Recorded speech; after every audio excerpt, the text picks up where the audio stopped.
Class 10th math exercise 9.1 प्रश्न संख्या 8। एक पेडिस्टल के शिखर पर एक 1.6 मीटर ऊंची मूर्ति लगी है। भूमि के एक बिंदु से मूर्ति का उन्नयन कोण 60 डिग्री है और उसी बिंदु से पेडिस्टल के शिखर का उन्नयन कोण 45 डिग्री है।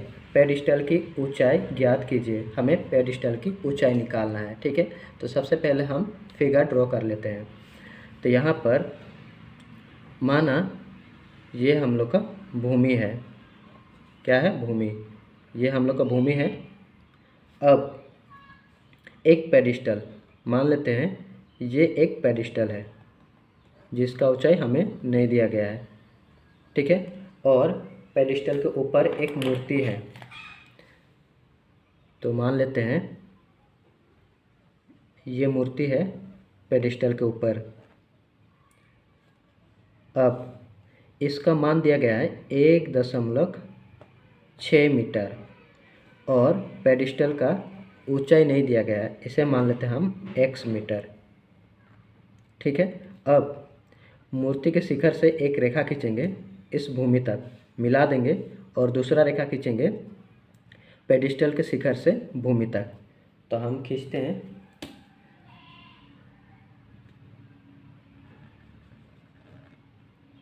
दूसरा,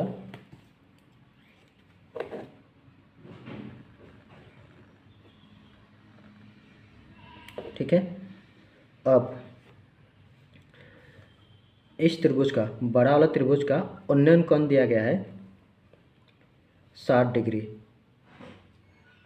और छोटा वाला त्रिभुज का उन्नयन कोण दिया गया है 45 डिग्री।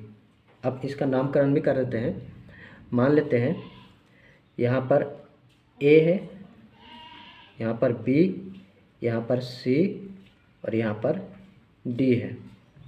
ठीक है, अब जो जो दिया गया है उसे हम लिख लेते हैं। हल।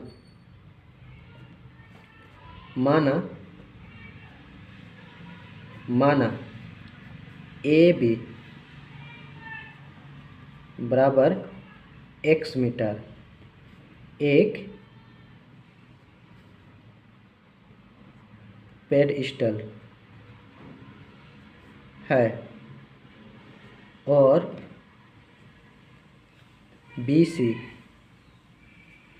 बराबर 1.6 मीटर एक मूर्ति है। अब यहाँ पर 90 डिग्री कौन बनेगा? ये हम लोग का हो जाता है, इसे हम लोग लंब कहते हैं, जिसे हम लोग P से जानते हैं। ठीक है, ये हम लोग का आधार हो जाता है जिसे हम लोग B से जानते हैं और ये हम लोग का कर्ण हो जाता है जिसे हम लोग H से जानते हैं।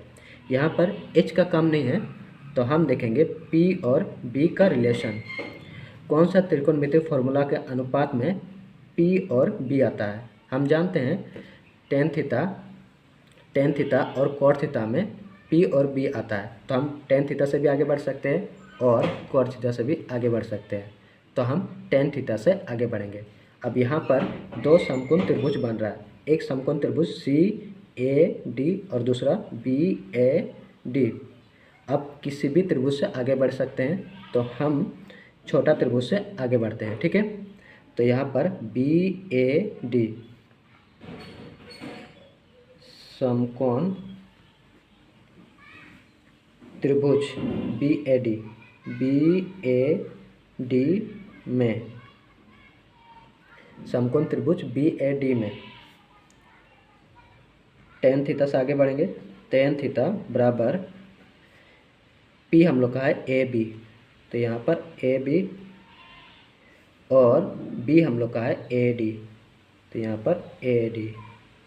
अब टेन थीटा का मान है 45 डिग्री, छोटा वाला त्रिभुज, तो यहाँ पर टेन 45 डिग्री बराबर AB का मान हमने माना है x, तो यहाँ पर x और AD का यहाँ पर AD है AD। अब tan 45 डिग्री बराबर होता है 1 बराबर x बटा AD। इसके नीचे कुछ नहीं है तो 1 लगा सकते हैं। अब क्रॉस गुना करेंगे, AD और 1 को गुना करेंगे तो AD होगा बराबर x को x से गुना करेंगे तो x ही होगा। ये हमारा हो जाएगा समीकरण 1। अब बड़ा त्रिभुज त्रिभुज CAD में समकोण त्रिभुज CAD में, ठीक है, CAD में tan 60 डिग्री बराबर, अब ये हम लोग का P हो जाएगा पूरा A से C तक, तो यहाँ पर AC और बट्टा AD। अब यहाँ AC हम लोग का है x और 1.6, दोनों को जोड़ना पड़ेगा, ठीक है, पूरा बोला है यहाँ से यहाँ तक, तो हम tan 60 डिग्री होता है √3 बराबर ऊपर में होगा x प्लस 1.6 और नीचे AD। अब इसके नीचे कुछ नहीं है तो 1 लगा सकते हैं। अब क्रॉस गुना कर देंगे, AD और √3 को गुना करेंगे, √3 AD बराबर 1 से इसको गुना करेंगे तो वही होगा x प्लस 1.6, ठीक है। तो यहाँ पर AD बराबर x प्लस 1.6, √3 इधर गुना है इधर जाएगा डिवाइड हो जाएगा, ठीक है। अब ये हम लोग का हो जाएगा समीकरण 2। अब यहाँ पर AD बराबर x आया और यहाँ पर AD बराबर कुछ दूसरा ही आया, ठीक है, लेकिन दोनों बराबर होना चाहिए था, तो हम क्या करेंगे, दोनों को बराबर कर देंगे। तो यहाँ पर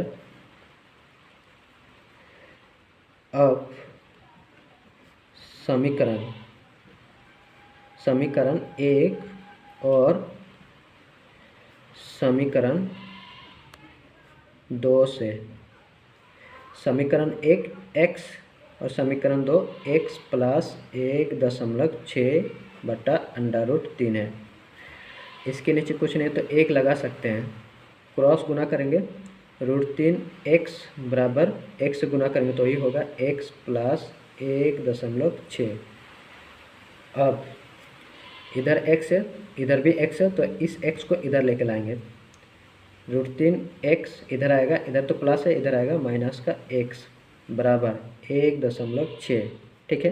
अब यहाँ भी x है यहाँ भी x है तो x को कॉमन ले लेंगे।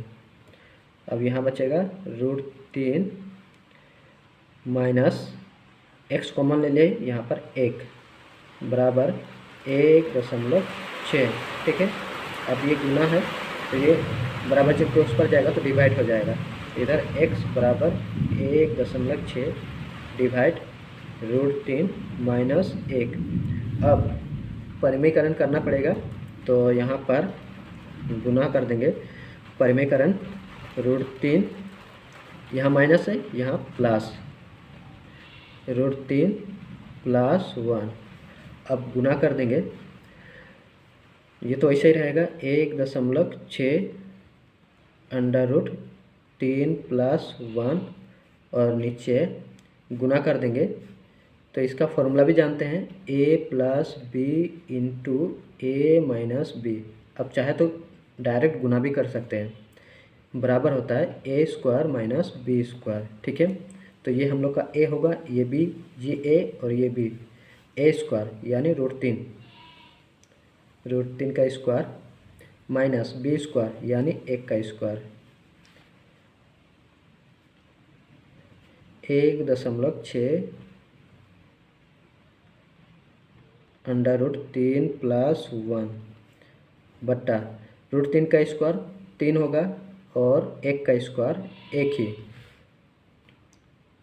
अब 1.6 √3 प्लस 1 और बट्टा 3 से 1 घटेगा 2। अब काट देंगे, 2 से 1.6 काटेंगे तो यहाँ पर आएगा 0.8 और √3 + 1, और ये हमें निकालना था। x का मान आ गया, तो यहाँ पर हम लिखेंगे अतः पेडिस्टल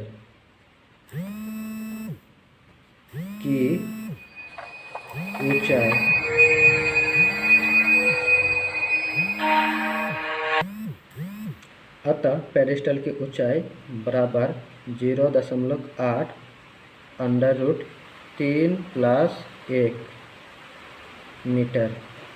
ये हमारा उत्तर हो जाएगा।